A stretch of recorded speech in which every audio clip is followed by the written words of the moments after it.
This week we're going to highlight crop condition ratings for U.S. corn as well as short-term weather trends.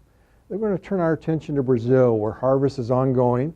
We're going to wrap things up with a long-term review of December corn futures.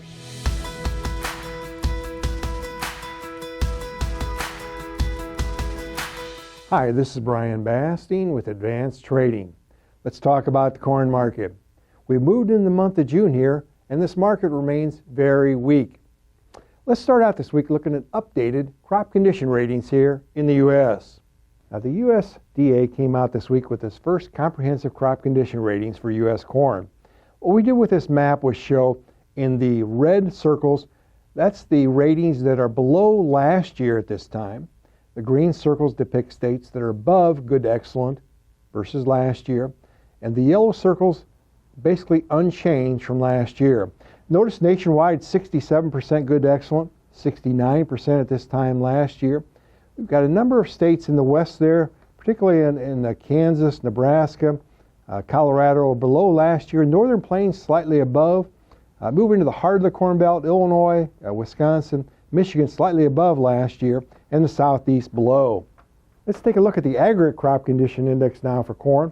What we did here is look at the last basically 10 years of the crop condition index. We highlight here 2026. Notice the index highlighted by that blue dot is below the last few years. In fact, it's below the last 5-year average, which is about 3.78. Here's the key message. As the growing season proceeds here in June, July, August, September, notice that there have been years where that index has been fairly stable, but there's been several years where that index varies considerably, both to the upside and to the downside. That's why it's critical that you continue to work closely with your trusted risk management advisor to manage price movement and avoid price prediction. Let's shift gears now and focus on the weather. Let's take a look at the short-term trends. Our slides this week, as usual, are courtesy of T-Storm Weather. We're starting out here looking at the last 14 days precip totals. It's kind of a proxy for topsoil moisture, if you will.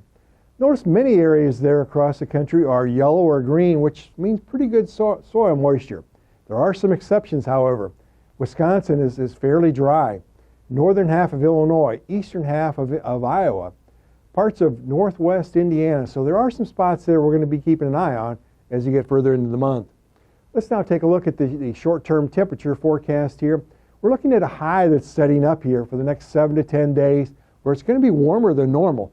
Now, if this pattern were in the middle of July, there'd be quite a bit of concern in the corn market. Not so in the first half of June, obviously, so far. Let's take a look at rainfall. There's a complex rain pattern setting up here for the next week or so. In the west, it's going to be wetter, maybe an inch of rain in those green areas. It looks like it's going to be a little bit drier, though, as you move further east. Let's take a look at precip totals now for the next 2 weeks. Next 2 weeks, it's going to be mostly normal across most areas, a bit wet in the northern plains. Let's shift gears now and focus on Brazil, where harvest is taking place. Now we're looking here at harvest again, just a couple percentage points underway. Notice that lower left-hand corner, a majority of that corn in Brazil is filling grain at the moment.